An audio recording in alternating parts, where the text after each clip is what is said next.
এই রং রসের এই সৌন্দর্যময় পৃথিবী তোমার কাছে যত লোভনীয়ই মনে হোক, আকর্ষণীয় মনে হোক, তবে এটা নিশ্চিত যে তুমিও থাকবা না, দুনিয়াও থাকবে না। এই কথাটা মনে রাখো বান্দা। এটা যদি মনে রাখতে পারো তো জিন্দেগি সুন্দর হবে, জীবন সুন্দর হবে।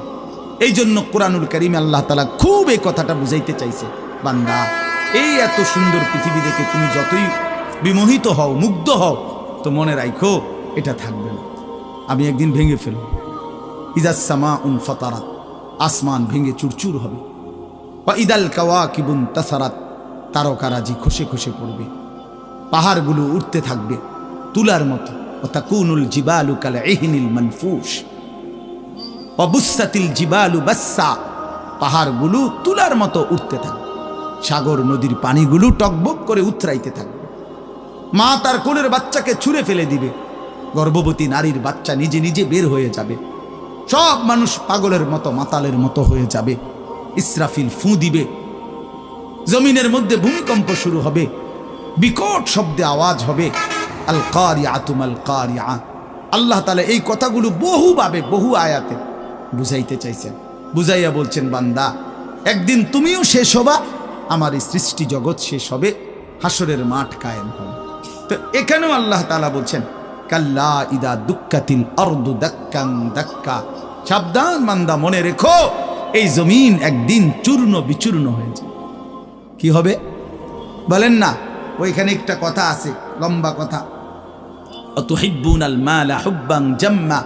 আল্লাহ তাআলা বলেন, বান্দা দুনিয়ার মাল আর সম্পদের ভালোবাসাটাকেই তোমরা খুব গভীরভাবে দিলের মধ্যে বসায় লাইলা।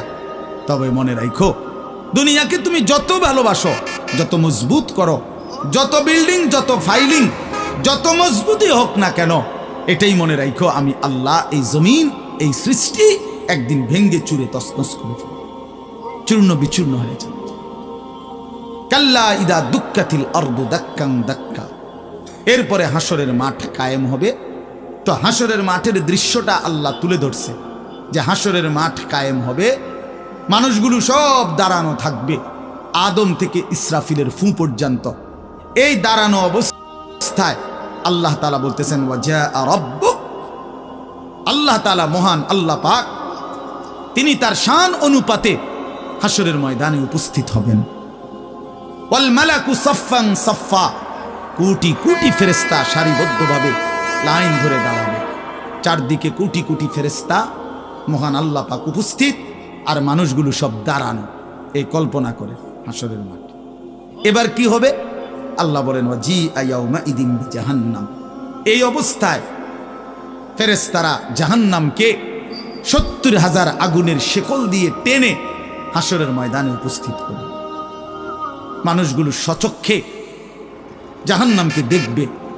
জাহান্নাম একটা বিকট তার আগুনের গর্জন, তীব্র আগুনের যখন একটা গর্জন উঠবে, আল্লাহর কসম নবী বলছে, পুরা হাসরবাসী তখন চিৎকার দিয়া বলবে, ইয়া রব্বি নাফসি নাফসি, আয় মাওলা আমাকে বাঁচান, আমাকে বাঁচান।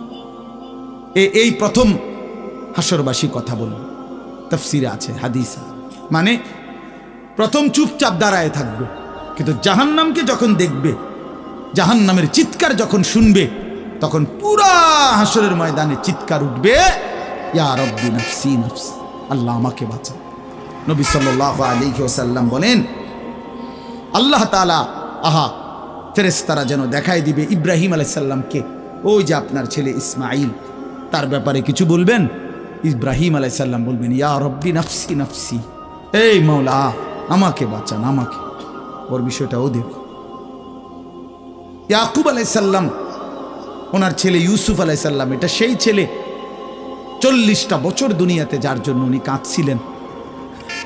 ফেরেশতারা বলবো, ওই যে ইউসুফকে দেখা যায়, তার ব্যাপারে কিছু বলবেন। ইয়াকুব আলাইহিস সালাম বলবেন, ইয়া রব্বি নাফসি নাফসি, এই মাওলা আমারে বাঁচান, আমার। ওটাও বুঝো। ওয়াজিআ ইয়াউমাইদিন বিজাহান্নাম। জাহান্নামকে হাসরের ময়দানে আনা হবে বন্ধু। বিষয়টারে তুমি আমি খামখেয়ালি মনে করো না বাপ।